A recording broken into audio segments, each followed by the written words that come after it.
You're live. All right, I'd like to call the meeting to order. First thing I'd like is approval of the agenda or any additions or corrections to it. I'll make a motion to approve it. I'll second. All Were those you in going to add favor? these minutes to it because the minutes weren't on there? Oh, yeah, do you want to add the minutes, Randy, or It's wait okay till with you, next Tom, one? it's up to you. I'll motion to accept it with the amendment of adding the motion, the minutes from last. Okay, we'll add approval of the minutes under 1, number A. Any other changes or corrections? With that said, motion, you have one with this change of the minutes? I'll second. Who had the motion, Tom? I think Tom. Second, Charlie, all those in favor? Aye. Opposed? Okay. First thing we'll do then is discuss the minutes. Everybody, I just read through them. Tom made them short and sweet. I'll make a motion to approve. Second, I'll second. all those, any discussions? I will abstain, I wasn't here. Okay, Charlie's abstaining. So, all those in favor? Aye. Aye. Opposed? 0 and 1 abstention. Okay, the other thing here we need to talk about is the discussion of the application format. We originally had approved $3,000 to reopen the electronic application process at the foundation. They stated that the cost would be $4,000. And then I solicited Tell City's written application, if we'd want to use it in lieu of that. And the other thing I'm concerned about is we go through the process, we'd have to get $4,000 approved, then we'll drag it out another month or so doing that. So, any comments? I think we just go with Tell Cities.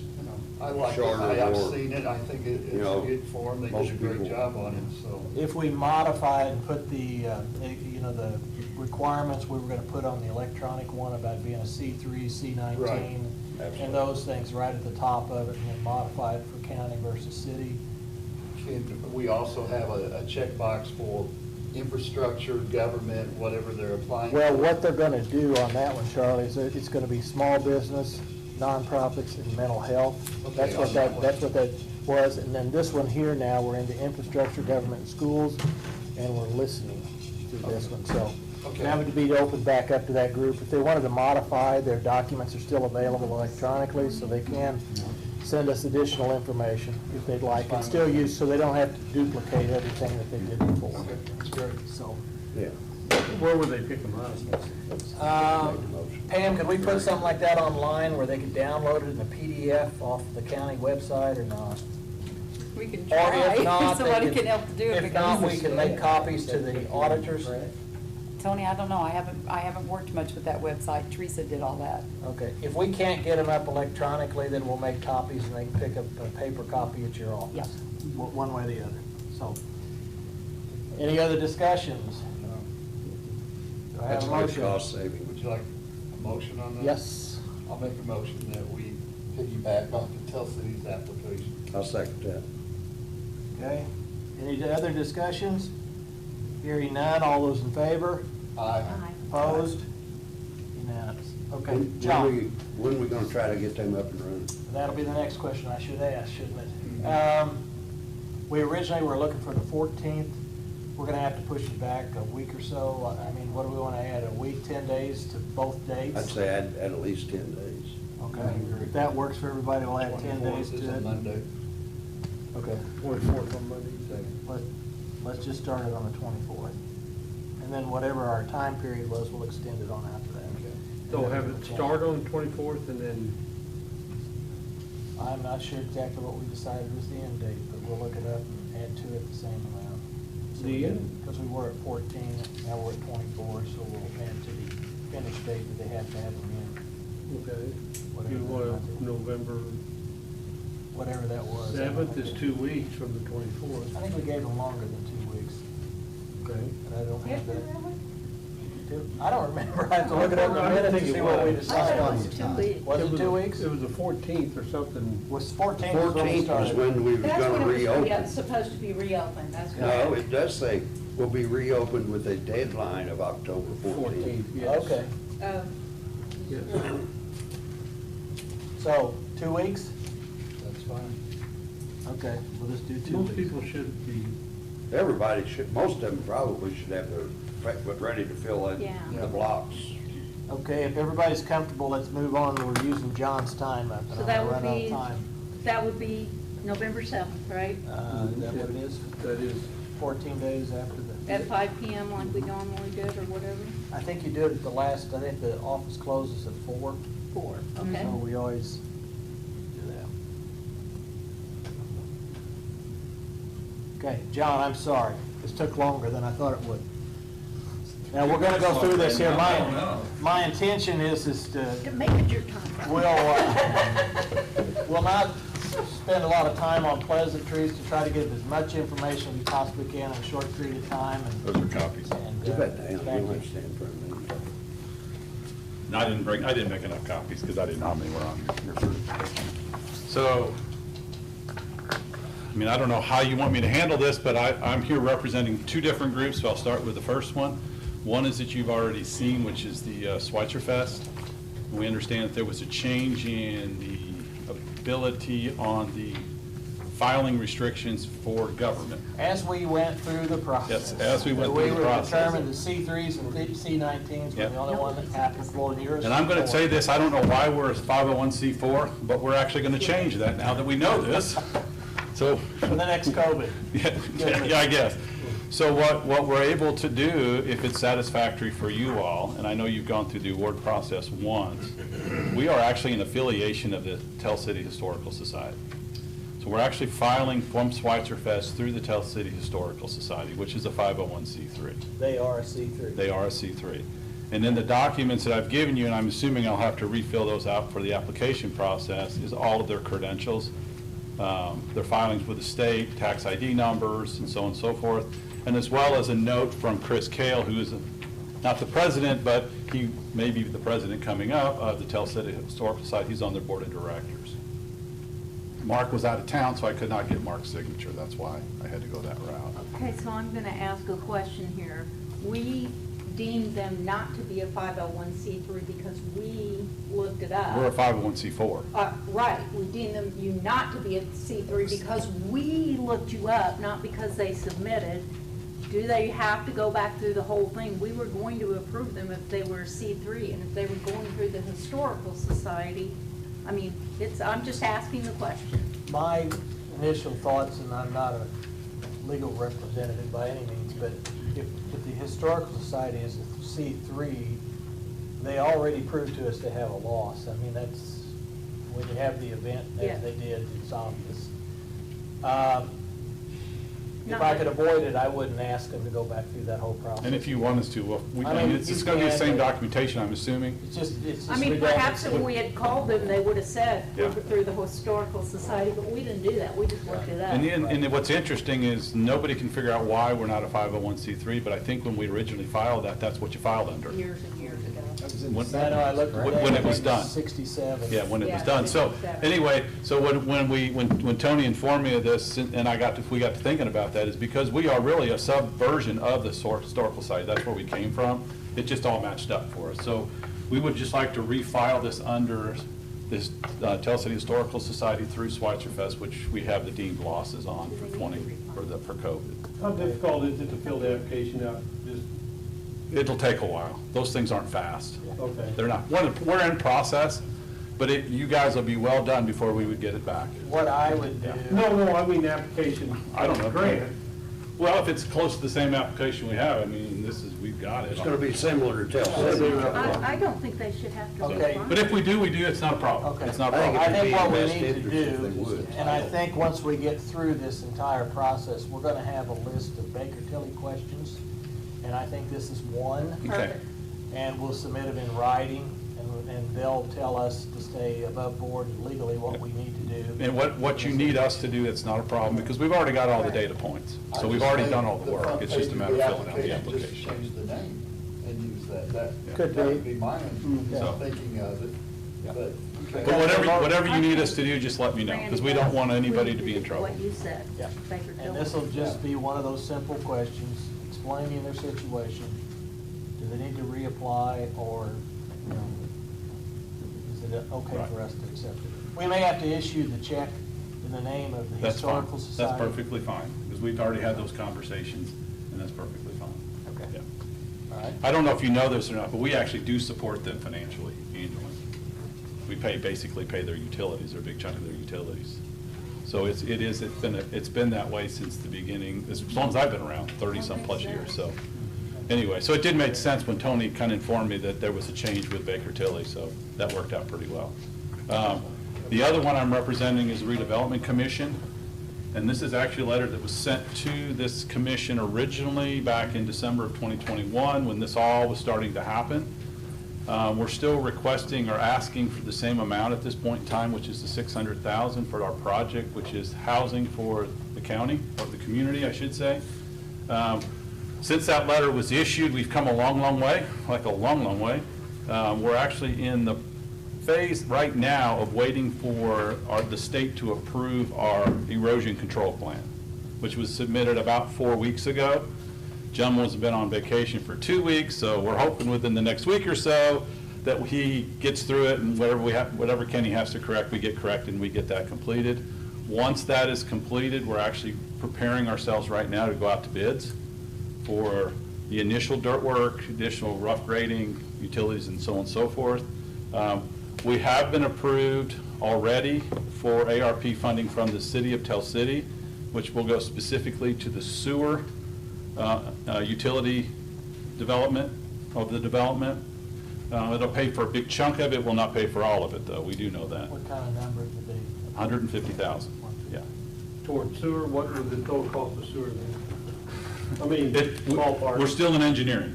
Okay. We're still in engineering. It may be up to 300,000 or 400,000 if it's all said and done. What are you requesting the 600K go towards? So the 600,000 is to be infrastructure, so it'd be part of, or I should say, a part of what we got from Ready for the streets, curb and guttering, some remainder of the utilities, also for some dollars to help fix the entry road coming in, which we're anticipating that we're going to have a conversation with the county and basically give that back to the county.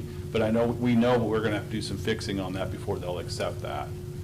Because that was a county road originally, and when that property was purchased by the hospital, they abandoned the road. So we're going to have to go back through that process. So with 150 from the ARP from the city, which is specific to the sewer, we also received $775,000 from Ready money. 775? Yep, 775. And is it earmarked for anything in general? or It's, what's- yeah, actually inside your packet, it kind of gives us a breakdown, yeah. We're actually working on finishing that documentation paperwork on that.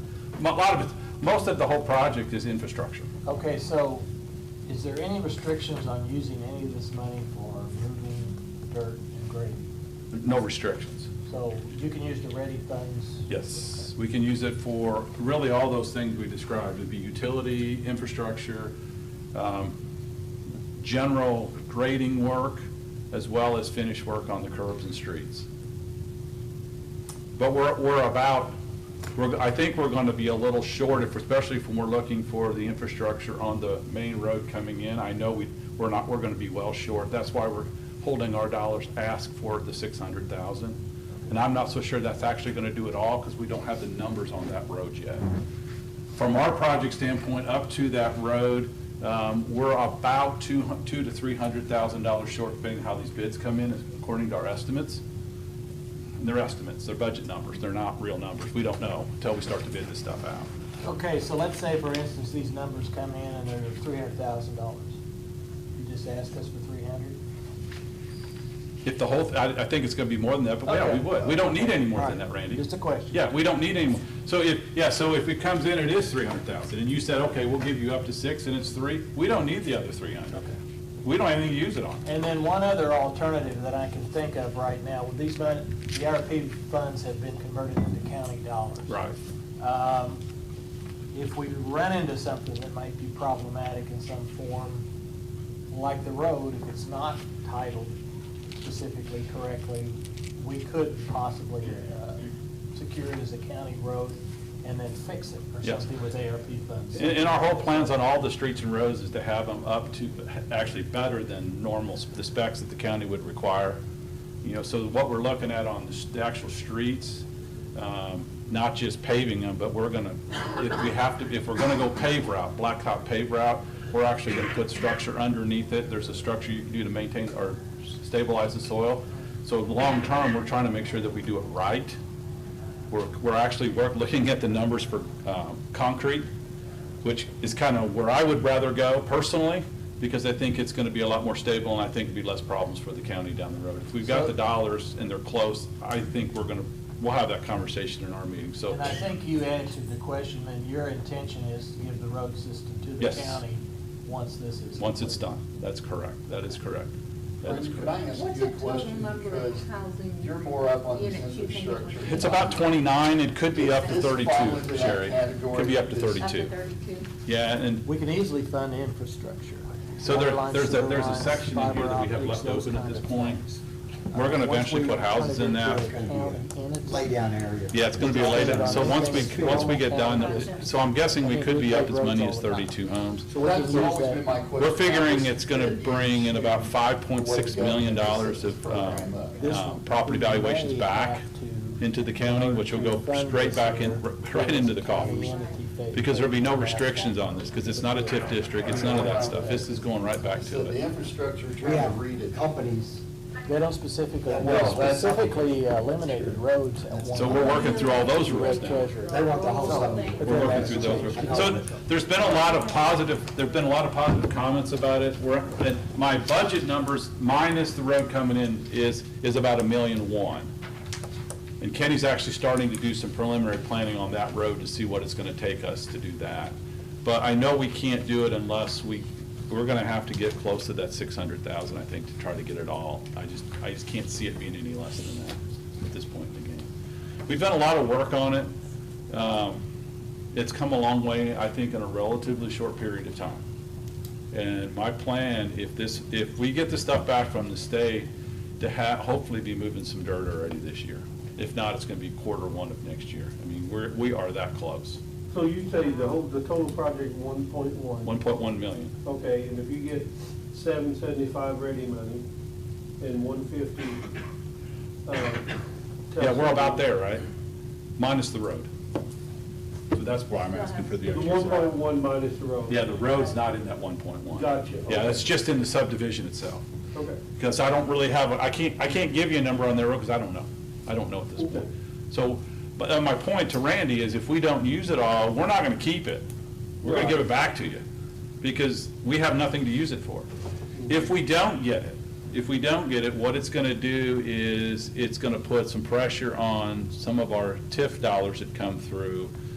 It's gonna kind of change a little bit of the components in terms of time, because it's gonna take us time to get tax money in order to move it forward through the TIF district, so it's gonna stretch this whole thing out before we can do anything. But that was exactly my next question. This thing, If we we're gonna do this. If we don't okay? fund it 100% or where you're at, how's that impact? Yeah, so we're gonna do this, it just may push it out in time.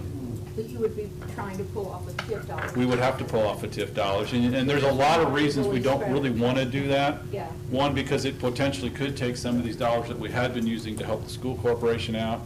Number two, if some of these TIFs are actually gonna go back, basically come due, it's gonna eliminate all those dollars. So I'm just trying to figure out how we can help leverage all the dollars that come into the community. That's really what it boils down to. When are you gonna have it completed? When? Yep. If you want my schedule, we'll have houses Q2 of next year starting to build. You're a pusher. No, that's not that far out. That's pretty, People, pretty quick. whoever gets the dirt work, once that dirt work's done in the basin. They're telling us that this thing could move pretty quick, because there's not that much to do. I mean, in terms of, for a beginning project, if you want to use the term beginning, the piece of property that the hospital graced this with it can't get any easier, because it's relatively level, all the utilities are there. You know, we've already talked all the utilities, we've got some engineering to finish up on sewage, and they're still working on that, it's a matter of getting callbacks. So it's It's actually working very, very quickly. Now, we know we have our money. Right. It's in our account. Tell City has their money. Is the ready money? The ready money has already been tagged to us. There's a couple bits of paperwork that we have to finish up, and that'll actually be used as we have the bills come through, yes. Okay, Yes. so it's committed, it's there. It's when you committed to start us working. at this stage Okay. of the game, yes. Good. All right. Yes. So, Other I questions? mean, I can answer questions all day long on this. We've kind of lived this for about the last year and a half. Sounds great. Yeah, the only Sounds thing, great. they'll have to be, continued, how much of the 600,000, I guess that conversation will have to be ongoing, because if somebody else could use something you're not gonna use, then we need. We will let you know as soon as we know, yes. Yes. As soon as it bids, we'll have. Yeah, you know, we've tried to keep this pretty efficient, so normally we're about 6 months ahead of the game in terms of what we're doing. So we're gonna know, once I can get Kenny to kind of give us a plan on the Old County Road, that's gonna tell us about how much of that we're really gonna need. And it may not do it all, I don't know. I just do not know. The road base is there. I think we're gonna have to widen it if we want. I'm gonna tell you right now, when we do this, it's gonna be right. You're gonna be able to walk up there and say, okay, we didn't skimp on this baby, it's right. So, Now's the time to do it. And you said 28 lots, is that correct, John? it's 29, but it could be up to 32 once we get it all completed. Yeah, there's one lot I think we're gonna end up losing off of the 30, and I think we're gonna be able to add 2 more, which is, there's a kind of a center section in there we label as a park. We just wanna use it as a area that the contractors can use while we're building. And eventually, all the utilities were already gonna be run into that piece, so we're gonna be able to divide that. And you pay the hospital as you sell them? Yes, we pay So the in other hospital. words, it's gonna come Hospital out will as pay them winter. $10,000 a lot as we sell them. Okay. Yeah, they've been gracious enough basically to give it to us. He's your and finance man. Cross their fingers and hope like we get it done. Which is, I think, is all being completed now, correct? I think the deeds are all done now. Yeah. Zoning has been done, so we are literally ready for bids. Well, zoning technically done tonight at the city meeting, if they approve it, which they should. That shouldn't be a problem. All right? So And I'll we're just, expecting to go whenever out. the application comes Dirt in. bids when? What's that? Dirt bids when? Once I get the approval back, once we get the approval back from the state and he says all's good, Chris is already preparing the documentation to bid. The design work is all done. So you're gonna attempt to get all that dirt moved yet this fall before it's wet? If it's my way, yes. Okay. If it's my way, It's yes. dry now. And I think we're actually getting into a pretty good environment now. We've got through the worst of the housing price deals. 2023, I think, is gonna look a lot better. Oil prices are down.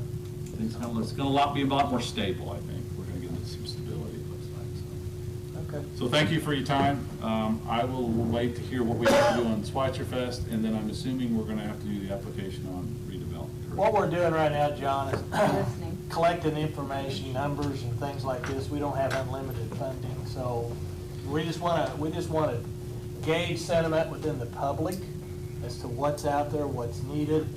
And like I've told several of them that ask, even if we don't fund it or we can't fund it, it gives us an opportunity to look into a plan that says this needs to be approached at some time if we do. In Region 15, there's grants coming and going at all times. So if there's an opportunity and we're aware of it, then we can seek those things out and try to work off the list as much as possible to get some things accomplished. around And I there. tried to give you in your packet a lot of that information too, so. Okay, appreciate it. Good. The original Schweitzer Fest committee, before you became part, or, excuse me, before this group was aware of the Historical Society, the application was 25? 25, because that was your max. Right. Our technical losses for the 2 years was like 54 or something, but your max was at 25. Yeah, we had limits on all the non-profit and small business, and then the mental health had a higher one. And don't make me quote what that is. 75. John, the other thing is here on 75, these I think is what projects was helps said. us decide how to structure the Yeah. next grant I understand, application. yeah. And we all have the best project, just so you know. Everybody. We haven't heard a bad one yet. Well, thank you. Yeah. Thank you. Thank you, you're on time. I'll give you your time. I got it. The next one's Barry Styles Derby Community Center. I just heard John say he's gonna give some money back, we'll just take that. You may come up short, I'm not sure. $5. Compared to that project, this one's a lot simpler. My name's Barry Stiles, and I'm Service President of the Derby Community Association. I got just a one-pager that I'm going to leave behind with you guys, but I just want to maybe familiarize you a little bit with our organization and what we've done and what we're all about. We're made up of 74 members, all around the Derby community. Our association consists of 3 officers. As I said, I serve as president. We have a vice president, a secretary, and we also have a board of directors of 5 positions. Currently, we're home to no less than 10 businesses. Our primary objective with the DCA is the continued beautification of the riverfront in order to promote tourism and bring people into Perry County. No less than 10 businesses. We includes 2 stores, a tavern, a restaurant, a boat storage facility, a construction excavation business, numerous vacation cabin rentals throughout the area. We're host to a wide range of leisure activities, hiking, boating, fishing, hunting, Jeep runs, classic cars, motorcycles from across the country come through Derby multiple times a year just to take in the natural beauty of the surroundings.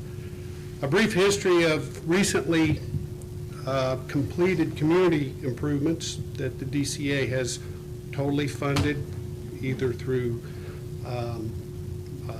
fundraisers, contributions, volunteer work. And I'm going to do this in kind of chronological order, and I'm only going to go back a few years. But on June the 1st of 2015, the Derby Community Association took possession of the Mulzer Park in Derby. The area includes a playground, a shelter house, which is ideal for family gatherings, picnics. Grounds are maintained by volunteers from our organization. Costs the county nothing. October 9th of 2015, the DCA purchased the Derby boat ramp and the surrounding property. Some would argue that's probably the nicest boat ramp in the county, and we also maintain and keep that up with volunteer help.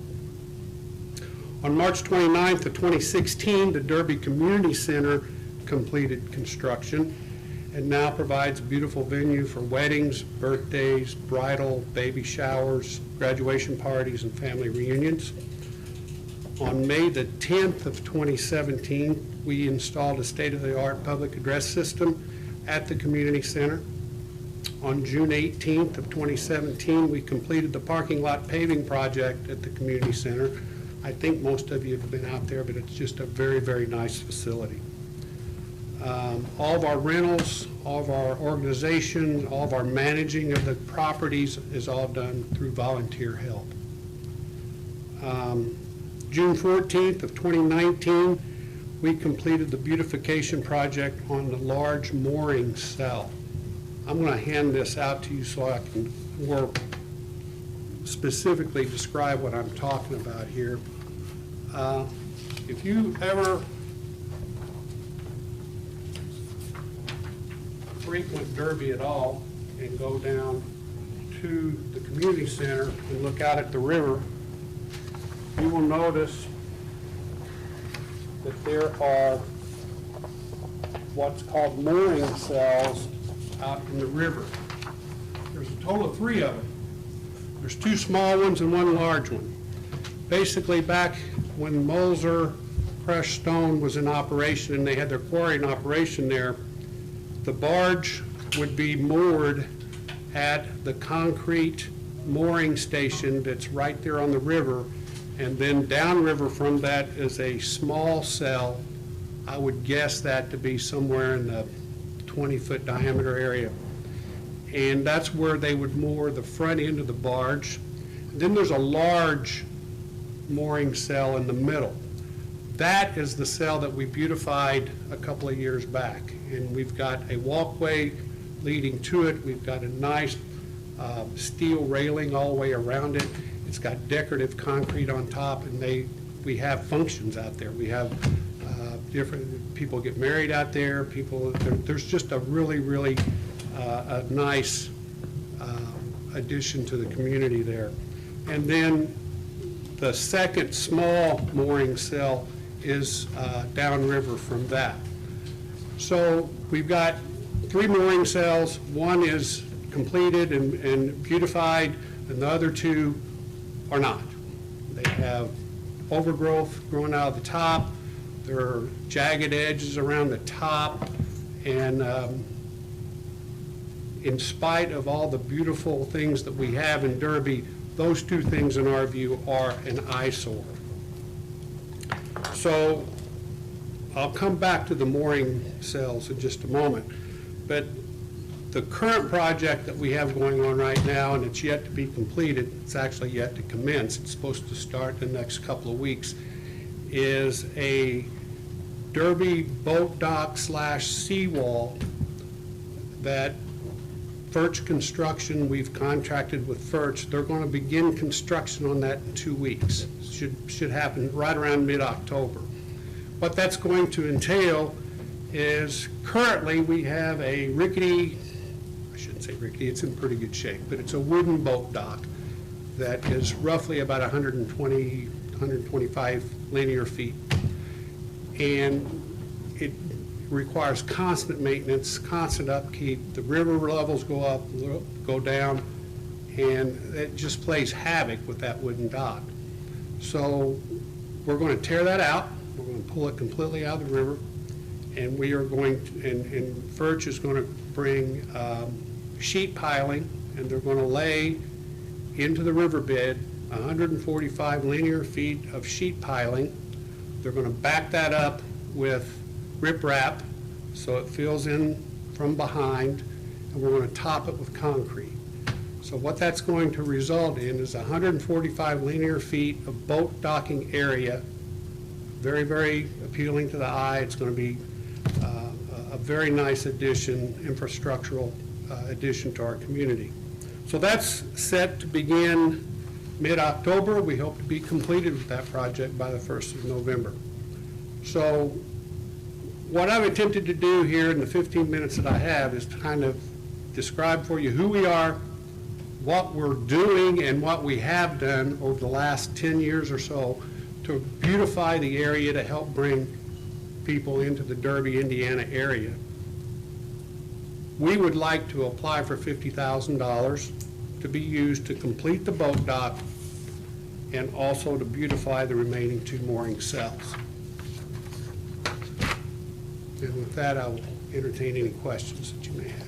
Do you have a price what that boat dock's going to cost? I do. We've purchased the 145 linear feet of sheet piling to the tune of about $44,000. That's been paid for. Yet to be paid for will be the construction costs to plant that sheet piling and to do the dirt work and the riprap work and the concrete work to support it. We estimate that, by the way, Charlie, I'm sorry, but we estimate that cost to be somewhere in the neighborhood of $30,000 to $45,000. And the items that you've already purchased were from donations? We have we have 3 major revenue-generating activities that go on at the DCA. Is the community center rentals, which we rent that out for, as I said, various functions. We have various fundraising events throughout the year. We just completed one this weekend. We had the Derby, annual Derby gun raffle. It's a major function for us out there. And then we have contributions from most people that want to remain anonymous, but they do donate monies to us each year. We also have revenues that come from the rental of the boat ramp. Basically, there's launch fees associated with that. If you launch, a single launch day is $5, or you can buy an annual launch fee for $50. So we generate revenue that way as well. I will tell you that all the grounds, everything that we do there now is all done with private funds and volunteer labor. We have no one on our payroll, and it's just a a bona fide community project, and everybody pitches in and we get it done. And if you've not been out there, I encourage you to come out, because it's a beautiful center, it's a beautiful venue, and the scenery, especially at this time of year, is really breathtaking. So I've got a couple questions, Barry. One of them is, where's this location of this dock going to be? Next to the ramp? Is that where you're No, doing it? no, if you're familiar where the current wooden dock is, it's going to be in that very same vicinity. Okay, and is that open to the general public to access at any time? It is. So it's a public, once is. you're completed, it will be open to the public, will not require a fee or a pay That's or correct. anything, it will be public use? That is correct, and to add to that, the Moulter Park, which again is part of the Derby Community Association, is also open to the public. Okay, so that's available for anyone to use at no charge. So we just feel that we've reached a point now where these two projects, the mooring cells, to beautify those, and again, it's a situation where moving forward and ongoing, we have the challenge of maintaining the riverfront from the boat ramp to the community center to the park to now the boat dock, right? So if you're familiar at all with the antics of the Ohio River, I mean, it can fluctuate, levels can fluctuate by as much as 45 feet there. So every spring we got cleanup, we got driftwood, we got mud, we got silt, we got everything that we clean off of there. And on an ongoing basis, we really need to keep riprap on the bank, we need to keep things cleaned up, and again, it's a big challenge, but I think if you would, again, take a trip out there, you'll see that we do a very, very nice job of keeping that place nice. And your ideas for beautification of the other two cells is, are you going to put walkways like you did the other cell? or- Yes, we would like, we don't have drawings on those yet, but what we would like to do is we would like to put walkways out to those cells, and those have to be pretty substantial to take care of the water levels. But we'd like to put walkways out to each of those cells, just so people can go out there and, see the river. But if half of Yes. this, if say half of this was what we had, the ward, you could still make a substantial. Well, I will tell you, the large cell, which is completed, is roughly about twice the size of the other two. And we spent, it was a shade over $32,000 beautifying that cell. And it's really nice. Again, it's really in good shape. And we'd like to do something similar to the two smaller cells. So again, those not knowing and having no idea what funds are available, which I don't, this is an infrastructure project for the community that I think would really benefit, not just Derby, but I think it would benefit the entire county. Any questions, comments? Thank you. Good explanation. So some of it, you are wanting for to complete the dock, that you don't have the funding for all of it yet. It depends on what the construction costs come in at, Tom. We are, I will tell you now, we do not have the funds to beautify the cells at this stage. And to be totally upfront with you, we wouldn't have started the dock project, the boat dock project, unless we either had the money or we had means to get the money. So we're not leveraged at all out there, by the way. We don't owe anybody any money. So we've got we've got options when it comes to the boat dock. But when it comes to beautification of the riverfront, keeping riprap down and keeping the mooring or updating the mooring cells, that's beyond our means right now. All right? Thanks, Larry. Thank you, guys. I appreciate it. So I might just ask, I have a question. What's the next step here? What we're doing right now is we're accumulating these ideas, and this day will not get it done, I'll tell you right Right. now, because there's others. We're gonna kind of get an idea of what's out there, what's needed, and as you tell us the numbers, John told us the numbers, we're looking at those things. We don't have unlimited funds. Correct. So we're gonna have to go through it, and some projects may be fundable, some may not, Right. depending on what the Treasury tells us we can and cannot do. And that'll be a determining factor, and if we don't have sufficient funding, then we're gonna have to have this discussion as to what we would fund. If we proportionally fund some things, whether it's, if somebody has a project that absolutely needs the money and cannot proceed without it, then we have to seriously consider whether that's one we can fund or whether others will suffer accordingly. But right now, this is just an information collecting process for us to kind of just determine what's out there, what kind of needs and what we can do. And if we can, as I said earlier, if Region 15 or somewhere else, there's grants come up that we can participate in, use ARP funds to help that along, we'll do that too. Awesome. Because anything we do, we won't have a bad project here. I think they're all worthwhile. I know, I guess more of my question, not would you settle for less, but would it, is it all or none? You know, that's. Absolutely not. I mean, you know, we've existed with none for a long time, so it would, you know, a little help and a little helping hand, especially if the funds, if that's what they're earmarked for. I think it's a viable project, and I think the only reason I wanted to bring up some of the past history is so that you can see what we're capable of out there and what we've been able to accomplish. And it just gets, you know, we do continuous improvement year in and year out there, and that's what we plan to continue to do. Do a good job. Thank you, Barry. Thank you. Appreciate it. Next one up is Brandon Long with the Sports Complex.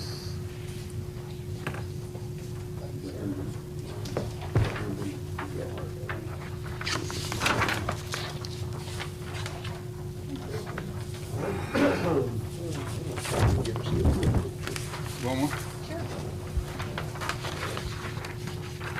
Figure out which way we are here. You want to turn it this way, Gotcha. up and down, portrait mode, I should say, TC Sports Complex. I don't even know really where to start, other than most of you probably are familiar or have heard that we've been trying to do a sports complex, and I think it predates me by 20 years. And it's ran into hoops and hurdles for a long time. We started working with Calvin Cash at Cash Wagner, and we're pretty close to where we can start building or doing some build specs. But this is our plan that was approved through the Parks Board. We've done some fundraising and, or we've got some funds already. We got 1.1 million from some bonds. We got 500,000 from the city ARP. We won 519,000 from the Ready grant.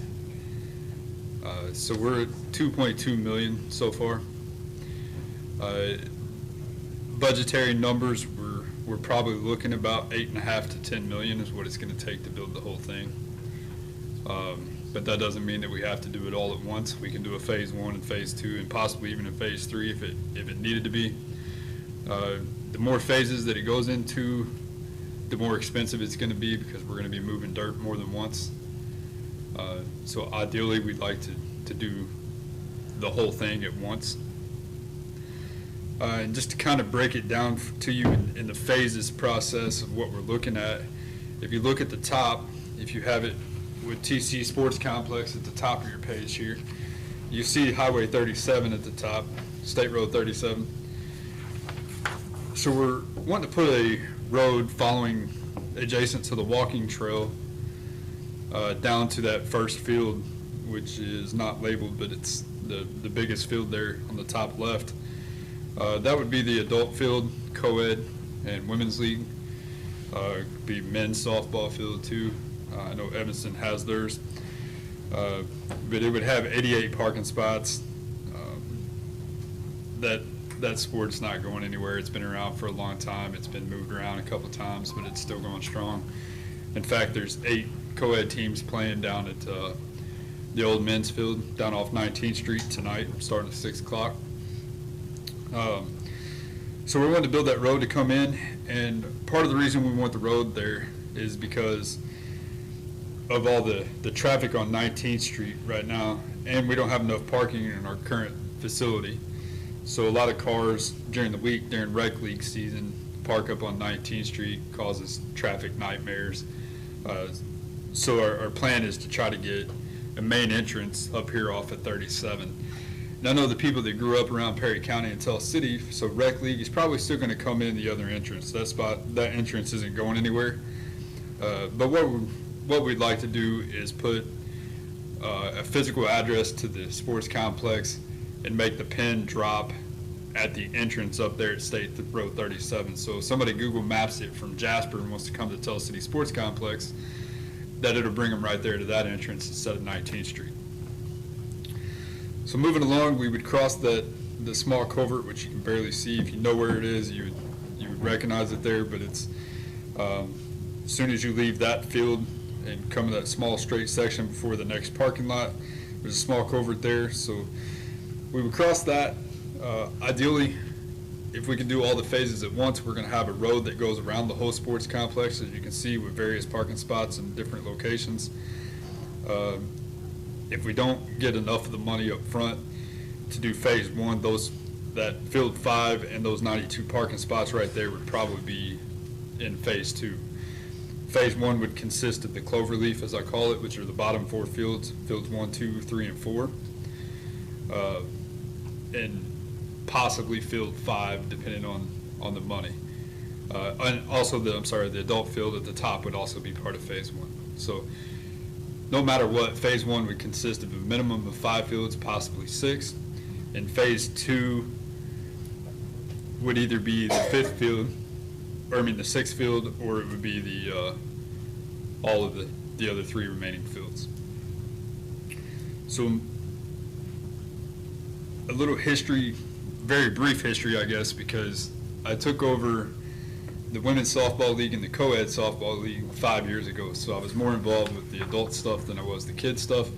2 years ago, I took over as league director for youth sports, youth baseball, and youth softball also. So I'm very knowledgeable of the need, very aware of the need of something needs to be done down there, because grandparents love coming to their kids' events. And if you have a walker or wheelchair, you're probably not getting there at all. A walker is going to be very tough on you because of the rocks. We don't have ADA capabilities. So this new sports complex, we're hoping to be able to, or we're not hoping, we would definitely include the ADA accessibility spots, all the bathrooms, every amenity would be ADA accessible. Make it easier for grandparents and everybody in general to come and enjoy their grandkids at sports complex or sports. We'd have ample parking. We'd have a main press box in the cloverleaf. We would have another joint press box for fields 6 and 7. We'd probably have a very small, maybe just a picnic table for the field 5 there at the bottom left, and there'd have its own press box for the adult field also. Like I said, we anticipate the cost of the whole sports complex, of everything, lighting, to be $8.5 to $10.5 million, roughly. It's all budgetary numbers, just based on what contractors have done similar work in the past, or square footage wise or whatnot. We're trying to come up with as many creative ideas as we can. I know there's a Major League Baseball grant out that will help with construction of softball and baseball fields for youth. They won't do anything for that top left field because it's an adult field. Youth could probably use it, but there's plenty of money that we would need for the other. The lighting is the only thing that we really got a true expense on, because the project, or the price of the lighting, is not going to change regardless. Even if we have to shift this whole thing to the north a little bit, the light price is going to stay about the same, other than the inflation price. But it's at $1.6 million. We've talked to the electric department about possibly funding that for us. It's gonna depend on how their new lot comes with their, what's that station called? They're building a new substation. So it's gonna depend on how much money they have left after that, whether or not they're gonna be able to help us out or not, so. Regardless, my ask is for, I wanted to ask for $1 million. The mayor laughed at me and said that I should probably ask for 500. I wanted to negotiate and ask for 750. So I guess my realistic ask would be 500,000. And I know the question's gonna come up, could you do anything less? We'll take anything we can get. Whatever we don't get is just gonna be more work on me to go ask industrial places and private donations and try to find more grants and things along that. I mean, we're at 2.2 million right now, so, which is a pretty good start. We've got a long way to go, but it's a good start. Your leagues that will be using these, the rec leagues, Mhm. those are open to everyone in the county? In fact, they're open to anybody, even outside the county. Okay. We had a lot of kids from Perry Central come and play this year in rec. Hancock County usually does their softball season, their youth softball season in the fall. We do ours in the spring. So a lot of those kids come over here and play in the spring. So they can play in the spring and in the fall. They go back over there and play in the fall too. Yeah, we don't limit it to city residents at all. So if you only get 2 million, what are you gonna do? That's where you are right now. Well, we're at 2.2, so. Okay, at 2.2 million, what are you gonna do? I'd probably get fired because I didn't go out and do any fundraising. Means I Okay, sit on my honest. butt. I mean, Are realistically. you gonna do one field, you're gonna try to move the dirt, you're gonna do 4 fields, you're gonna try to do some of the paving, part of the paving? I mean, at some point, what's the plan if you need 8 million and you don't get 8 million, you're gonna have ready funds that have to be spent. Right. ARP funds have to be spent. Sure. If we award funds, they have to be spent. Mhm. So you don't get this whole project funded, what are you gonna do? I mean, something has to happen. We'll still do phase 1. So we won't have the road, contrary to what the mayor may think. Out of all 37? From 37. I would probably axe that first. Okay. I would axe these top fields 6 and 7 on your sheet, obviously field 5. And I would concentrate on the adult field and the 4 cloverleaf fields. Primarily, I would, if it's a low enough number, I would concentrate on these 4 fields before I would do the adult field. So the adult field would be last.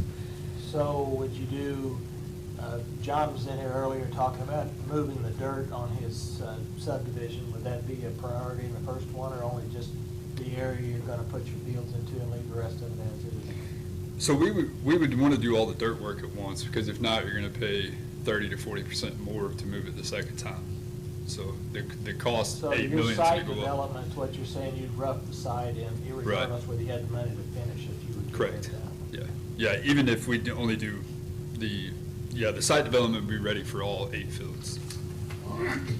I think you might want to reconsider these parking spots around the perimeter where people hit home runs and then their windshield is busted out, because they're not going to be readily used unless you're running late at night, you park your car there and you hope you made it It's, that night. Because, yeah, primarily for tournaments, but we had talked about putting up netting for those. It's a problem, because I've been to too many fields where there's a spectacular spot right next to the fence, and then after you park your car there, you realize why. Yeah. So we're hoping this not only improves our direct community, but we want to bring in tournaments. In fact, I kind of got chewed out by Ryan Werner, because this last tournament we had in March, nobody contacted him to tell him that we had a tournament. So his restaurants were understaffed for the influx of customers. He had a lot of teams come into his restaurants wanting to eat, and he wasn't staffed for it. So he was contemplating closing his restaurants that day because of that. So, and that was a small tournament. Brandon, I have one question. Sure. Regarding DNR and the creek. Mhm. What's going on with that? I know that you guys have been talking to them. We're real close.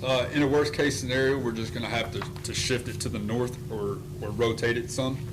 But Calvin's here, and his team has been working with that, and it's a go. So regardless of what they say, we're going to be able to do some stuff down here. We're in current contact with them, and they're aware of our plan. And we did a new flood study along Windy Creek, do some corrections, how we've done in the past. So we're just kind of jumping through their hoops right now. Like Brandon said, worst case, the project may have to be rotated and moved to the north a little bit to get out of the floodway. But right now, our goal is to build it like it's planned. Other questions? Brandon? Thank you. Appreciate the time. Next one, we got Steve Howe, County Garage.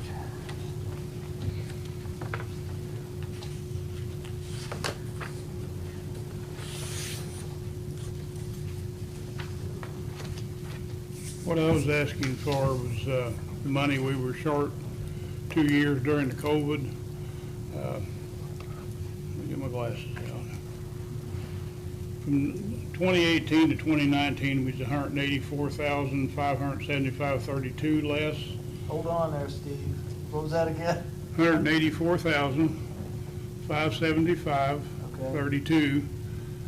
And then from 19 to 20, we was down another $105,620.94 for a total of $290,196.26. That was 2 years of the When you say COVID. short, explain that. Less than what we had got the year before because of COVID. That you received from the state? Yes, There you go. That's what I was From the state, yes. because of. And this was Well, the gasoline tax. gasoline tax, yes. right, fuel tax. Yes. Okay, gotcha. And what's that go to fund normally, Steve? Well, we are in pretty bad shape on our mowers and our tractors for the mowers and our salt beds. We would like to upgrade some equipment that we hadn't been able to. Our mowers and our tractors have got a lot of hours on them and real expensive to maintain, worse every year. We'd like to upgrade them some if we can.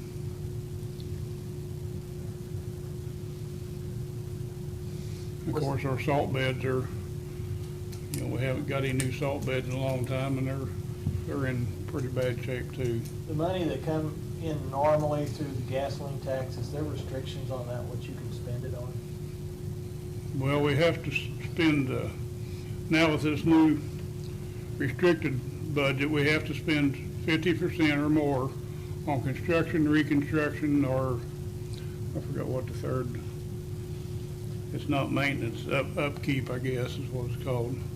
But we have to spend over 50% on that, which is really a lot of trouble to try to keep all that straight. She's juggling money all the time, trying to make sure we got 50% or better in that restricted fund. And then the other 50%, you have more flexibility is what? Yeah. General maintenance type Yes. on equipment and things? Yes. Okay.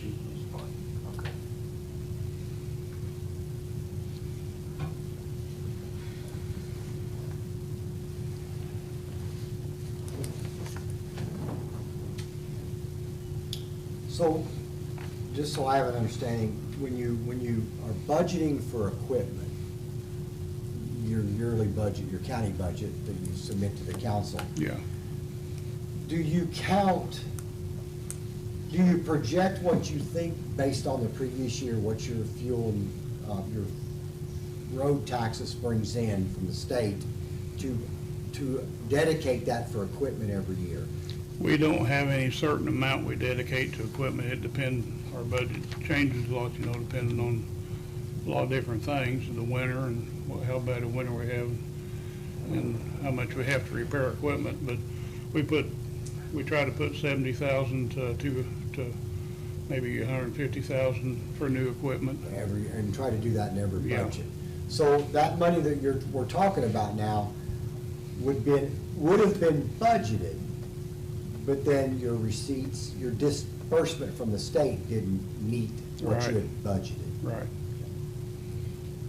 Tony, I can That answer helps. that part as far as the money that we receive. Actually, we get notice from the state that tells us how much money we're gonna receive in highway funds and local road and street funds for the next year to budget. As a prediction. to Yes, budget. yeah, the And state then- actually sends us that amount. Then, what Steve's saying, that it didn't come as predicted. And it may not, right. Because of the COVID, yeah. Mhm.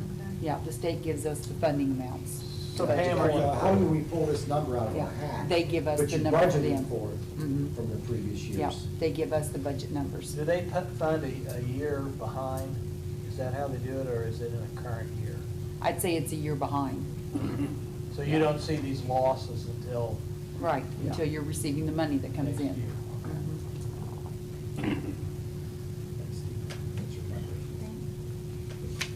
You're quick, Steve. All righty, thank you.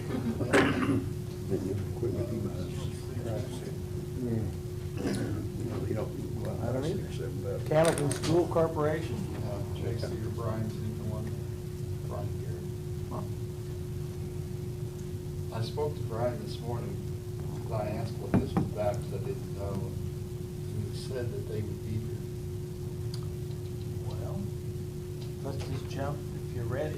Antro? Antro, Troy Township, and I don't know how you want to, whether you want to break them, which one you want to do first? Yeah, I'll which do one you- intro first. Okay.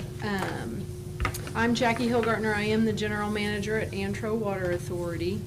Just give you some, where we are right now with the number of miles of water main. We have 170 miles of water main that stretches in all townships of Perry County. We are divided into two districts. That one company is, they have two separate public water system ID numbers, which is like an IDM number that we have to report to separate districts. And through those two districts, we purchase 100% of our water either from Patoka or Tell City. We have 200 service connections, and that serves about approximately 4,800 residents of Perry County. I do have some maps I can pass out too. Before I pass these out though, I'd like to note that Antro uses WTH mapping software, which is the same software that the county uses. So in this software, we're able to use GPS pinpoints to map our water mains, meters, hydrants, valves, service lines, all that stuff. And we have actually given that information, our water main information, I should say, to the county, and they have uploaded it on their mapping system. So I would think someone in the county would have access to our mapping system as well for the water mains. Do you know where that would be located? Who took it, where it would be? Because this is the first. I don't know I'd have to who's see if over it's- your county. I can ask. Steve is actually does most of the stuff over the For the county. county? Steve Hauser does. Steve Hauser? Yeah. Okay. So they were nice enough, they gave us an login ID that we can log in and pull up just our information on their mapping. And this is just Antro? This is just Antro, correct. And as you can see on here, the blue lines is our water mains. So we just kind of spider web throughout the county. We go, a lot of roads and we just stop. A lot going on. On the first map, like I said, blue is our water lines. You can see we go throughout the county all the way to Interstate 64 at the north, and as far south as the Tell City limits, and then we go to the Spencer-Perry County line, I guess it is, over along Jones Mill Road and Austin roads, and then to the east, we go all the way to down to Derby, down 70. We follow 70 down to Derby, and we go up north and south a little bit along State Road 66 there. In the fall of 2021, we sent out a survey to about 1,400 Perry County residents who do not have water now. And we received just over 300 back, and 82% said they were interested in water.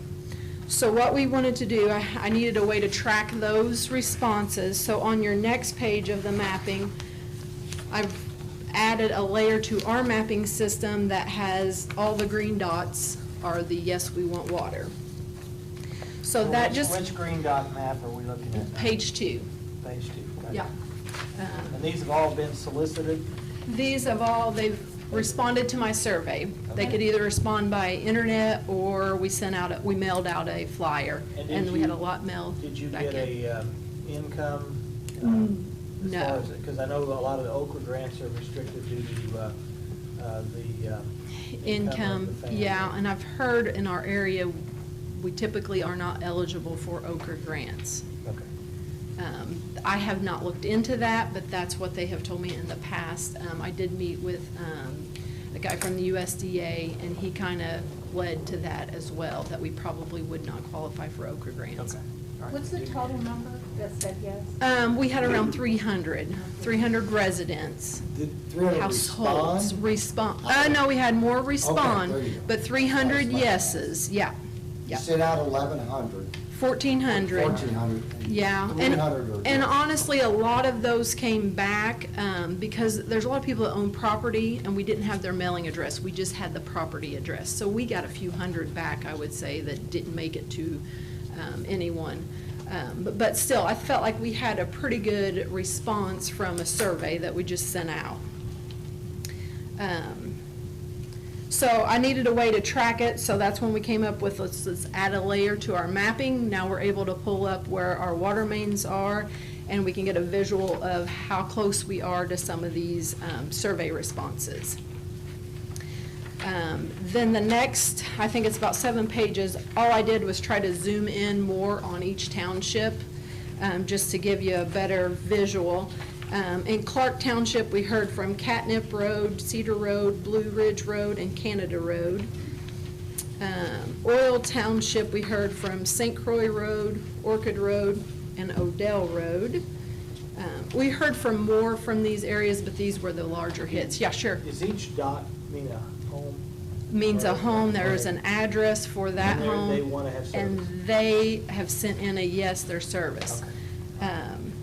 Anderson, we had Atlanta, Lilly, Lincoln Land, and Lorraine roads. Leopold Township, we had Lilly again, Leopold, Oreo Road, Lancaster Road. And then Union Township, we had Alta Road, Universal Road, Parks Road, and Tiger Road. Troy Township, we had a lot, Boyd Road, Gerald Road, Deer Creek Road, State Road 66, Triplet Road, Sailor, Summer, and Zion Roads. Tobin Township, we had Gerald Road again, Thunder, Thrifty, Triplet, State Road 66, Tobinsport Highway, or State Road 166, High Water Road, Bear Creek Road, and Urban Road. And as you can see, like I said, our system just kind of fingers out and it'll stop along roads. And we just have an overwhelming number of options on where to expand, how we can expand this system. So with the survey, it did help us, identify addresses, people, physical people that's interested in the water. I'm going to ask a question I'm not sure you can answer. How may not be many able to. consumers do you actually need per mile just to break even? Because I'm looking at a lot of dots and a lot of green here, but then I'm looking at a 10,000-foot scale. Right. Which is nearly 2 miles. Right. And when I start thinking about that, running miles of water line, and then the next question is going to be, is the ground actually between point A and point B something that could be put on the market where we could create new home sites, or is it somebody's farm field that chances are they're going to hold on to it? Keep it as a farm, yeah. First question, I was told we need to pick up about 5 customers per mile. Per mile. But that was before the pipe prices have skyrocketed. They're at an all-time high. So I don't know, that probably will affect how many people we have to pick up within a mile. But prior to all this inflation, it was 5 people per mile. As far as, some of this would cross even government ground, and there wouldn't be a lot of development there. There has been some, I don't remember exactly where, but they talked about doing campsites on government ground, and that's pretty good income if we were to get that. And what But was as- the reaction from the Forest Service when you suggested that? Did they? They've actually had came to us in the Oh, past. okay. I haven't suggested anything to Right. them, but that's what they've said in the past, that they would be interested if we had water in certain areas. As far as the farms, I can't tell, down the road, those could be developed into subdivisions or, divided up into lots. But I don't know that that would be the case and how soon that would happen. When we look at these blue lines, and it seems like there's quite a few of them, are all of them of sufficient size and capacity? No, and I'll touch on that too a All little right. bit as well. To go any further with our survey, though, we're kind of to the point where we'll have to get engineers involved and get a preliminary engineering report done to see what's feasible, who we can reach for, a feasible amount of money. They take into account our current hydraulics, which is above and beyond me, just the elevation of the land, as well as creek crossings, that's added expense as well. So they take all of that into consideration and provide an estimate, I guess, for the different areas of expansion. To apply for any kind of funding, even if it's loan, we will have to have the preliminary engineering report done and submitted along with the application. In addition to the expansion, I also wanted to point out a couple of areas that we would need improvement to better serve our current customers. And Tiger Road is a great example. It's just off of 70 going down to Derby. And we currently have a water main that runs through there, but due to the pressure in that area and the size of the line, and I believe even the type of the line, we have a lot of issues with it. We are not able to add any more customers to that stretch of main. The pressure would just be decreased too much for all the other ones that we have on there. So that's a location that we would like to improve. And would probably include in a preliminary engineering report on what we need to do there. If there's a pump station that needs to be put in, I don't know, the engineers would have to be involved in that.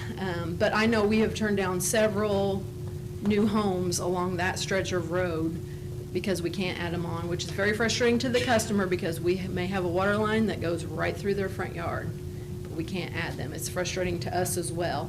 And then there's a spur, I think it's Smith Cemetery Road, that we could pick up a few extra people without much expansion at all if that line was in proper order.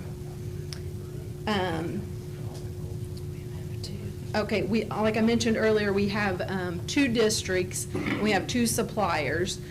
Down along Highway 145, there is a very short section that we would like to look into connecting the 2 districts. And then that would allow us to supply, if we ever had an issue with, say, Tell City Water, they put it on a boil advisory, or they had a main break and they can't get us water, we could turn a couple valves off and on and supply Patoka water down in that Sulphur Valley. And we've got a lot of high users down there. There's several farms down in there, and they go through about 1 million gallons a month. So it would save a lot of people from having to possibly do a boil advisory or keeping them in service when we can't any other way. And the cost of something like that, do you have any idea? No, I don't have any idea. All right. But that would be something that I would want to add to our preliminary engineering report, along with maybe pick out, a handful of expansion locations, and then do these type of improvements, get a cost for these type of improvements Not for to our interrupt you, system. but when No, you you're look fine. at your maps, Mhm. generically, it appears to me, eastern Troy Township and almost all of Dothan is a priority for your customers who want one. I'm looking at Yes, your yes, per we got a square lot. mile Yeah, we map. got a lot in those areas. Okay, so when this group decides how to divvy money up, and then you just brought up the valving the 2 systems together, Uh-huh. when you guys develop this, have you developed a cost analysis for your it looks like these are your two greatest areas in your system, that the demand is there. Have you got a number yet? Because this, I'm gonna speak for myself, when we start doling money out, we wanna know where it's going. Sure. Because it has to be spent in X amount of time. Right. And we don't wanna keep going over this if the money's not spent a year. So do you have a cost estimate for the valving system? Do you have a cost estimate to supply the water mains to your two greatest areas of need yet? I do not, and that's what I'm saying, I have to have the engineers involved to get me that cost. And their cost is very expensive. We don't have the funds to go out and do $30,000 for a preliminary engineering report. I just haven't got my board to agree to that. So I'm hoping what with. would you be asking for? Do you not have any idea of the amount you would be asking for? If we said we're opening applications tomorrow, what would be the amount you would ask for? Originally, I asked for, I think it was the 50,000 is what we, and in hopes to get a preliminary engineering study done. So this money would be to start your study? To start my There you study, go. yeah. And I have other project ready, like we need to resurface a tank in Gatchel. That I'm gonna start bidding out this coming spring, 2023, we'll have that painted.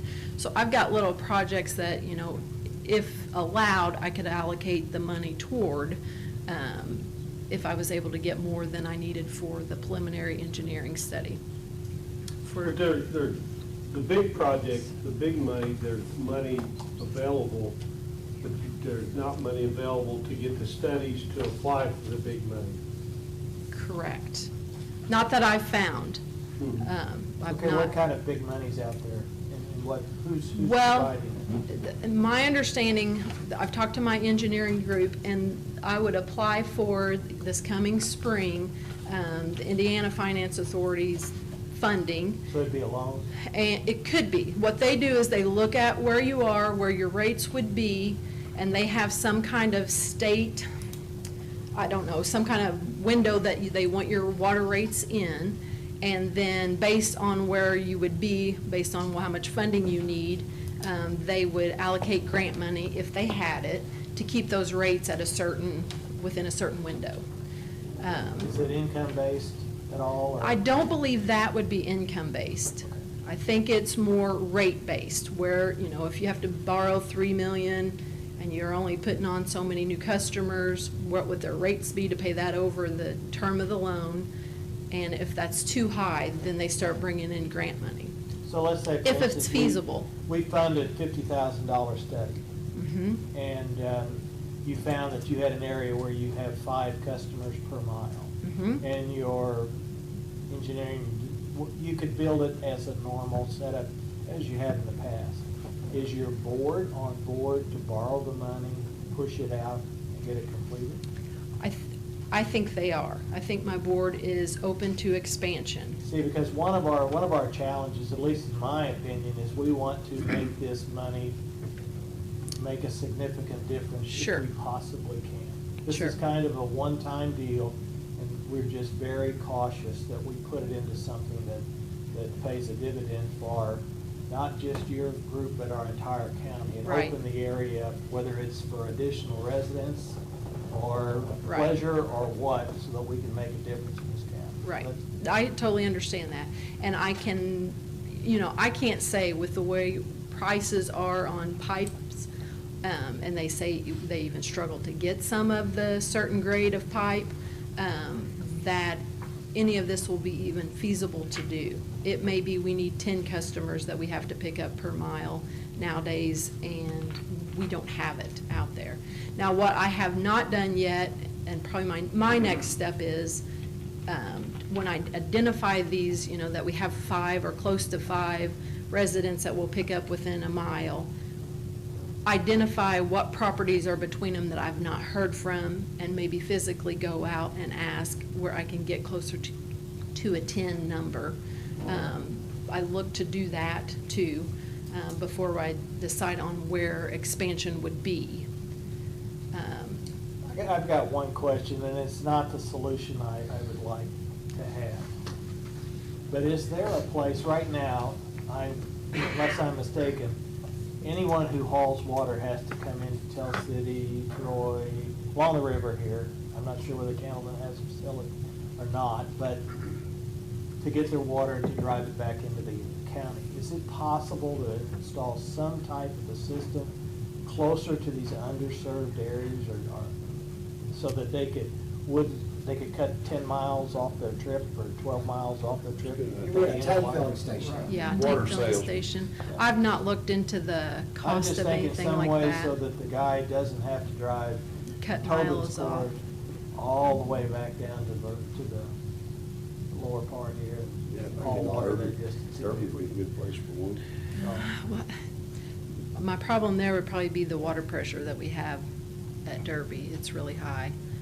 I don't know. I don't know if we would. Even if we added some type of a tank system, but I just, my preference is to have a water line. Oh, Because I absolutely. think we limit a lot of people It's a- that will not join our community if they know they have to have a pickup truck, a trailer, haul or water. whatever to haul water. Yeah. Oh, it'd be a Especially if we pain. have a lot of areas that we could offer if we had suitable water. Sure. And it's a challenge, and I understand the national forests in your way. This makes it that much more expensive. Yeah, it does, because we have to pay for whatever we go, when we go across their grounds. Do they actually charge you to go across their ground? Annual fee, yep. Really? Annual fee, yes, by mile, how many So miles. how much money do you spend with the national forest? I- And I want to know that number if you don't know it, because I think that they actually give us some money back in lieu of property taxes and that, but if we're paying them a substantial amount back just to pass water lines over. I think it's under 2,000 I pay a year, Okay, but so it's not. I would have to huge. double check that, but I only get that bill once a year. Okay. So I think it's And under who's that paid, the 2,000. Forest Service? I think so, USDA, yep. Somewhere. So like I said, our next steps would be the preliminary engineering report, and with that, I would hope to take to the state level for some kind of funding, what our options are, see what our options are. Now, with that said, you know, if it's 100% loan, I can't say that my board would be on board with that. I can't say how they would vote for something like that. But they have been very supportive of the efforts we have made so far, just to collect this data, sending out the surveys, and trying to find out if we can expand. So what you're asking for Antro is 50,000? 50,000. For studies? Yeah, for May the I ask a studies. question? Sure. Because you sent the letter back in July, and I think the amount then was 400,000 you were asking for. That would have included that tank painting, and then I think I had the engineer give me some figures on that Tiger Road improvement. Okay. But you probably have budgeted the tank painting, I'm assuming. Yes, I do have that, yeah. Okay, so that's it for Antro. Am I next up for Troy Yeah, Township go too, I ahead. assume? Okay. We put the Calvin folks in their chairs, so they're not gonna wait another 15 minutes. for you. Sorry, guys. They don't get too mean, go ahead. Nobody. Okay, good. Okay, so I am also the general manager of Troy Township. Back in 2021, Troy Township Water Association entered into a contractual agreement with our Antro Water Authority for us to manage and operate their water system. So I want to make it clear that they are still two separate systems. They have not merged. They have two separate boards.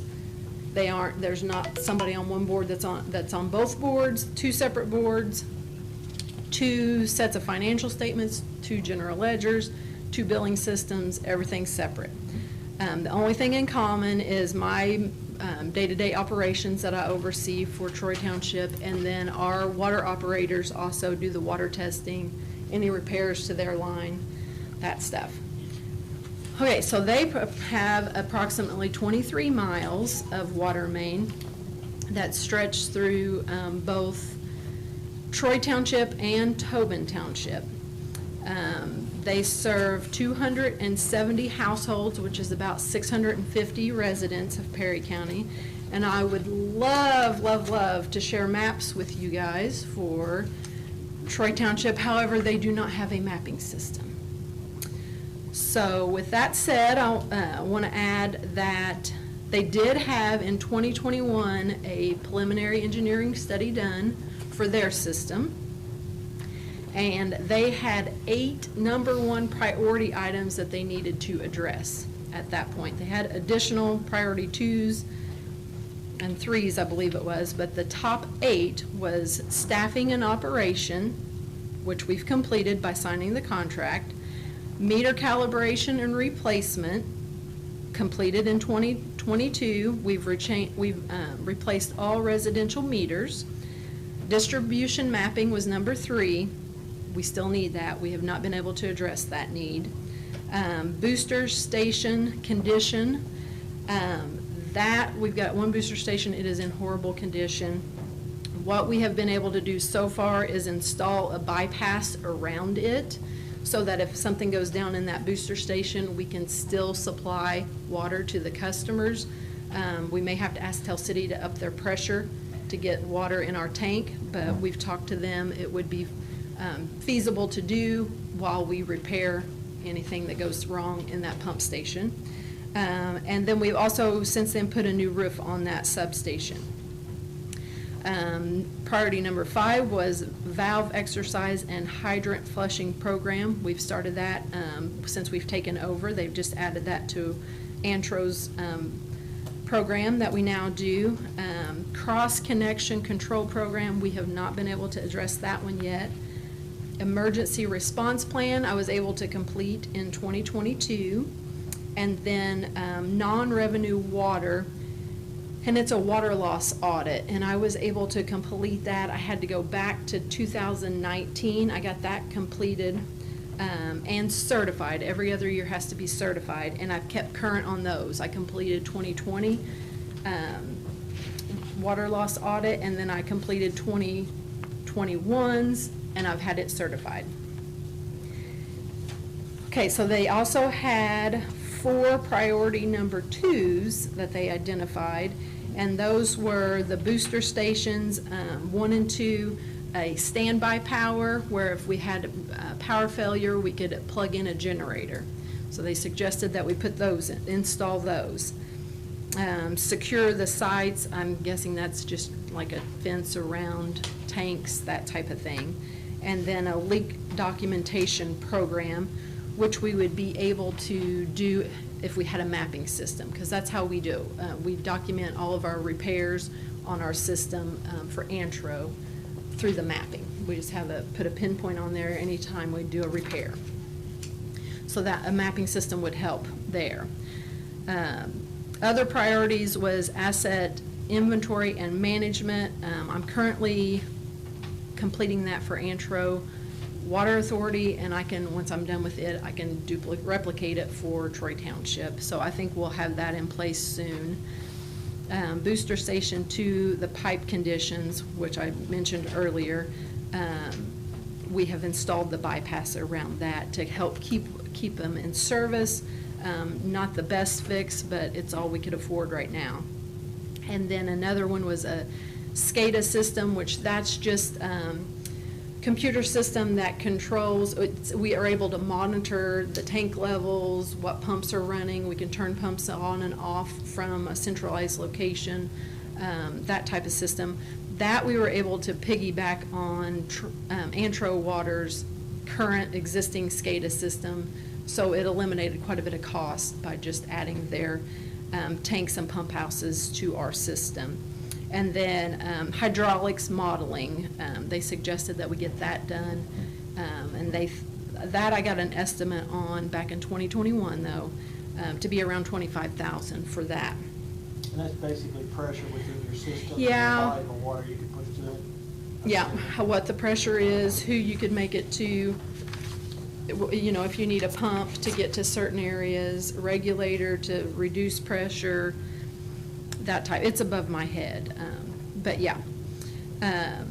So far, all of these items that they have addressed, they have been self-funded, and it's been over $270,000 worth of stuff that they have funded over the past 2 years since we've helped out. So they have came a long way. Mapping system is one of the last two #1 priorities that we would like to address. Our guys are out there fixing leaks, you know, whenever they come up, installing new meters. They locate different points on the line that we didn't know about. The actual physical maps for their system are not good. We didn't get the as-built in some cases, which is huge. It's unfortunate. So they would love to be able to start documenting, collecting this data in a mapping system. And you just get a GPS pinpoint to start identifying these. Our guys were really the ones that put ours in place. Our engineers brag about how nice of a job they've done with our mapping system. Other customers, they'll say, if you want to see a good mapping system, call Antro. So, you know, they know what they're doing. And they use it. We all use it, actually, at the office. The mapping back in 2021 on that preliminary engineering report, they thought would be around $25,000 to get a mapping system in place. The two standby power for generator plugs, estimated back in 2020, around $5,000 each for those. Now, with all that said, we've been focusing on improvement with Troy Township, but we know Troy Township is better suited to expand in some areas, like you had brought up, the Tobin, and of course in Troy Township. It'll just be easier for them to get to. They're closer to those locations. I can't show you that on a map, but they are. So with that in mind, I do know down in Rocky Point area, and my guys call it where we cross Deer Creek, Third Bridge, okay. We have already, that system has already went under that Deer Creek and is just sitting, I guess that would be east of Third Bridge, with no additional customers that they picked up. So that was a huge expense to go, for that system to go under Deer Creek and not get any revenue from it. So that would be, and we had several responses that head out 66, and there was a couple of spurs that went off there that, you know, eventually I would like to see us get to there. Like I said, I feel like they have came a long way in the past 2 years that we've helped out. And I know there's still improvements that we need to address, but I can see the opportunity for growth in this system as well. With the work the team and the board has done on this system, we have prepared the system for expanding to those residents. Troy Township would like to also ask the county's help to address the last few of the priorities that I listed: the mapping, hydraulic study, standby backup generator hookups, and then possibly then the preliminary engineering report for expansion even for that system. And what's the preliminary engineering? Because you told us 25 and 5,000 generators. So what would the study be? I reached out to we would use probably the same engineering firm as Antro does, and they said 20 to 30,000. I'm sorry, for an engineering study. So your total ask would be that for Troy Township water? For Troy Township would be the 25, possibly up to 30 for the, so that'd be 50, and then 10 for the 2 hookups, and then it was another 25 for the, so it'd be 85 for the hydraulic study. After listening to your priority list, what you are specifically looking at, what they say is deemed priorities. Mm-hmm. And then we look at the amount of homes, 270 served on Troy Township. Mm-hmm. Is that a sustainable company? Their rates are high, but they pay them. But your needs are so great. But we've came a long way with those. Yeah, I think they do. They make money every month, even paying our management fee. They will be more apt to getting funding from the state grants due to their high rates. They are above that window that they want to see rates in. That's what I've been told by Indiana Finance Authority. But you just named off all these things that have never been done. How are they? Management is the big issue there. Yeah, I'm saying. It has been. You need a lot of money. Our problem. We have 270 customers. Yeah, our problem has been the past management. They've dug them in a hole. I think some bad things were happening there. And this board has taken ownership, have taken, trying to bring them out of this, the neglect that they had to the system. Normally, I don't think there would be this much improvement needed. I think it would just be something that you keep up with. Yeah, I think there are, they are over that hump.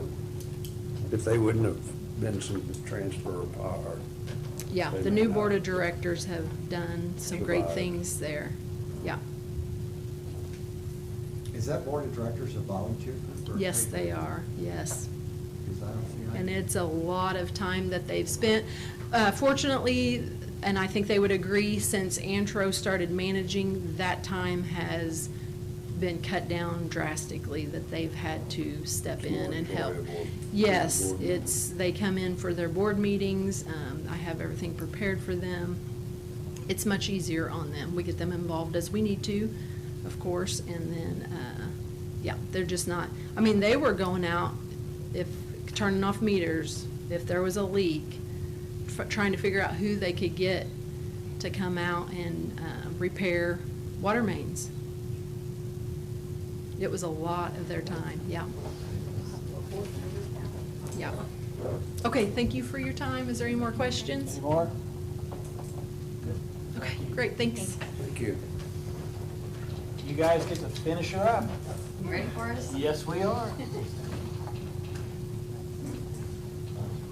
Yeah. She said 6 minutes.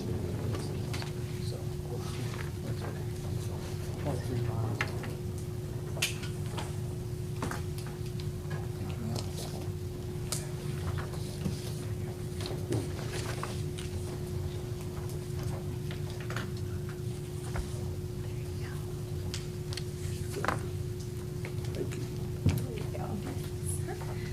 I'm J.C. Herzog. I'm here on behalf of Candleton City Schools. I'm a teacher there. Brian's here with me. We are seeking, of course, some financials from the American Rescue Plan, and we've got a few projects outlined that we would love to see come to life. The first one is the school flooring at Myers. The floor joists are rotted, and Brian I don't know, floor joist is not my, I don't have a lot of knowledge about floor joists, so. Cafeteria building was built in 1868. Oldest continuous use school building in the country. The floor joists in the cafeteria have rotted out on the ends. They're put in pockets. And where the wood meets the brick has deteriorated, but it's 1868. We're looking at 170 years. So needs to be replaced. We've got it braced up now, but it's just a temporary fix. Project is to go forward, and as soon as school's out, a company out of Hale is going to be doing that. So that's that project. It's $120,000, I think $110,000 for the project, and about $10,000 in architect, structural engineers, is the other remaining 10 on that. Do you have it funded? Do you have it funded? We've taken out a common school fund loan, which in the long run, in the big scheme of things, it's going to ding us because that's going to be less money that we're going to receive from the state. Yeah, and as Brian mentioned, of course, you guys know, it's a very, very old school building with a lot of tradition. We would really hate to see, we've got to keep patching it up and keep it in use and really get it back into awesome condition. We have people come in and tour regularly and check it out because it's just so, it's like walking in a time machine in the best way, because there's so much history put together, but also, the modern touches and stuff. So we're really hoping to get that fixed, because obviously we need a floor that is not sagging, so that's an issue. The second project is for chairs and desks for the junior, senior high school. Budgets for schools are always a concern. They're shrinking smaller school, smaller budget. We've gotten very good at like looking at like bigger schools when they sell off their old stuff at auctions and stuff, and we've gotten kind of good at pursuing these online auctions and finding them and driving to all these places, but it's used, and while it's in working condition, it's already has years of mileage on it, so to speak, so they don't last us very long, and then we have to go to another auction and get some used stuff. So we're hoping to finally, for the first time in a while, get some new furniture, some chairs and desks, about 50 chairs or so, about 25 student desks, just replacing some things that we don't always necessarily have the extra funds for, and get some good quality stuff that's going to last us a little bit instead of always looking kind of garage sailing and trying to see what we can find there. Is there any questions about that one before I keep rolling? I hate to move too fast, but I don't want to take up a bunch of your time either. Okay, there. That one's pretty straightforward, I guess, probably. So chairs, tables and chairs. Yeah, we need them. Schools need them. The next one is we've got the baseball field and the softball field. We have, for the softball field, we have a field there. It's not usable. I don't know if you guys have been to any baseball games. The softball field is just right down the hill. We use it as a practice field. We can't host games. We've got, I'm obviously biased, we've got the best baseball facility in the tri-state area. It's talking about walking through a time machine. It's got the vintage bleacher seating. It's so well maintained. Like, you've got the trees and the forest and the horses in the corner. Like, all you need is the cornfield, and it's like Field of Dreams. Like, it's the best place. Like, you feel like you're stepping back in time. And we really want to get the softball field and the baseball field. They're two separate funding projects, so I'm kind of lumping them together. We want to renovate these and really restore them to open them up more for the community use. In 2020, we hosted that was, of course, the COVID year. Nobody got to play baseball, nobody got to play softball. We hosted like a senior game, and we had seniors from all over, not just Perry County, but the surrounding areas come and play, and things like that, no, we can't host like, a 20-team softball tournament. There's only, one softball field, but for things like the old timers games, oh my gosh, our field's perfect for that, because it's literally such like the most awesome like vintage feel. We really want to open up our little kind of, and we have before, we have travel teams that come and practice often, and we open that up as much as we're asked and we're able, as long as it doesn't interfere with high school games. We open that up. We really want to renovate and restore as much as we can, just to really make that like even more of a gym. And we want our gym to be like just our little hidden gym, but we don't want it to be hidden anymore. Like, we want to invite more of the community to get involved with it. We host the baseball sectional every other year, which brings in revenue for the county as well. Of course, they've got to eat somewhere. They've got to, they're going to shop between games if there's time. They walk down to Walls and get an ice cream cone or whatever, go down and grab some fast food with all our fast food options. We hope to host the baseball regional. We are always in the talks for that, but they find little things to kind of nitpick us and shoot us down, so we're hoping to, with the asphalt improvements, will really help, because that's kind of one of the things. There's some kind of significant holes, and some of the things are some of the parts of the park are harder to get to, with the way it's not quite a road, but the little path up to the top of the hill is. There's also an erosion issue. That one we all dealt with. The funding that we set aside, and so the softball field's been a project that I've been fighting for 20 years. And something always comes up, and we've got a major one that come up. Our bleachers are actually washing away, and it's concrete bleachers. We've got structural engineers up looking at that now to try to figure out how we can save that, because I really don't want to take them out.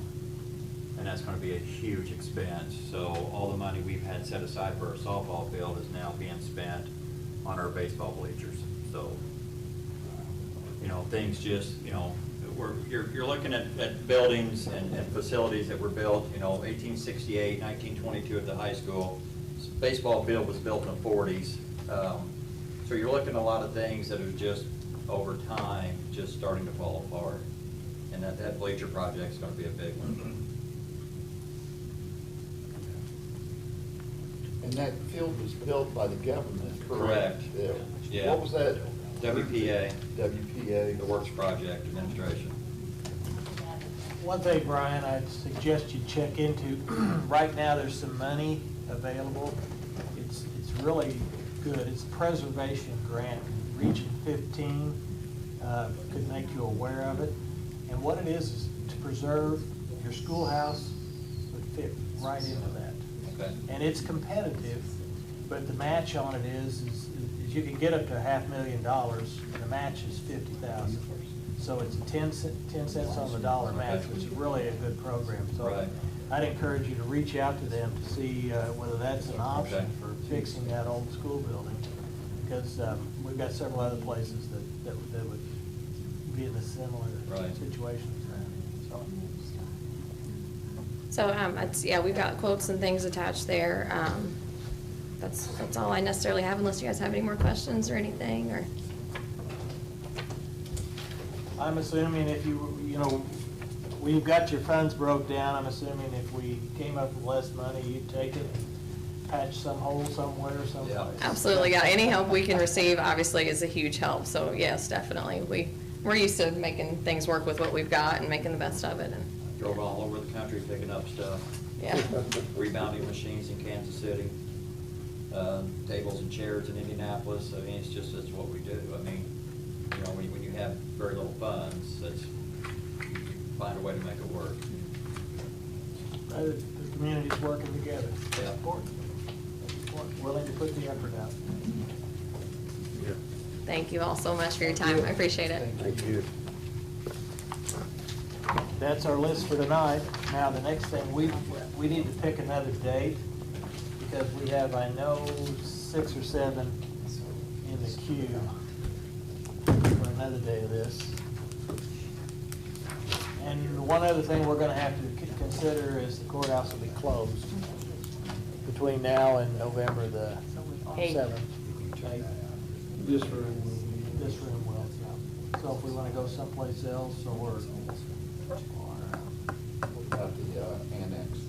I mean, we can go. Check the dates with Steve on that. Yeah, because see, you're gonna be switching several Right. meetings to the annex to see, but we could put together our written documentation and get it out, and then start that process back up, and also have another day of going through projects. Round 2 meeting is? That's what we're talking about. I mean, I wanna have a little bit of time to notify the people that's already got a hold of me, so they're well aware of the time, so I don't try to tell them next week or whatever, but whatever date works, but we need to avoid this room, do the early voting. Where else can we, you wanna do the annex? We could, to make sure, we'd have to check to see if it's booked, any specific day or time. Evening, I mean, generally not. Yeah. Somewhere around like the 24th or 25th. I mean, we can shoot for it and find out. I'd like, 24th, we're opening up those applications. That would be a good day. Sounds like a good day to me. So, If anybody's got any questions, they can show up and ask. okay, so, what you're thinking, do we wanna listen to projects, then open the applications? We wanna open the applications and then listen to projects? I mean, the only thing is, that we probably wanna list our projects first, because if we don't, I could see the applications might start being drug out, and then we end up losing our time frame, so maybe we do that. You wanna shoot for like 4? Does that work? Why don't we go, give people a chance to get home, why don't we go at 5 or 6?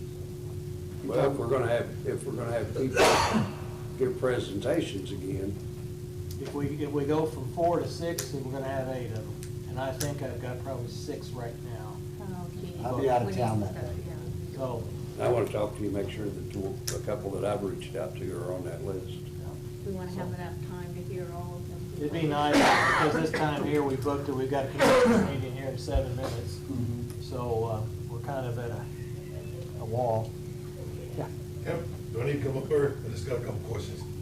Can we finish? Go ahead. Let's finish this discussion Well, first. 1 minute. So, I mean, when do we want to, let's put a tentative, the 24th, when do you want to try to start it? 4. I mean, that'll give us, and then we're gonna open the other applications at that time. And will be located at? Armory. We're gonna try the annex. Do you No, want me the to, offices are open till 4, so is that gonna? We're gonna try to. do you want me to call the annex tomorrow and find out if it's available? See if it is, Pam. If it is, then we'll Not just, to, we maybe check the Sheridan Center Or the depot. City. or the school, Depot. we use the school too, so we'll find some. We'll find something, okay. First choice, annex. Okay. All right. Question? Just a couple of questions. Will we be able, I know the city told us we couldn't spend on things like improvements, in other words, put a roof or something along. Is the county gonna fall in the same category Yes. thing? We're the same funds, our group, funds the city's ARP. They all have the same restrictions. Okay. So it's the same rules. That's the same when they came back out and told us that the Schweitzer Fest has a problem. It has to be a C3 or C19. I think you are a C19, but they specifically do not allow capital projects. So people that want to put kitchen equipment in, put a roof on, put new doors on, against the rules.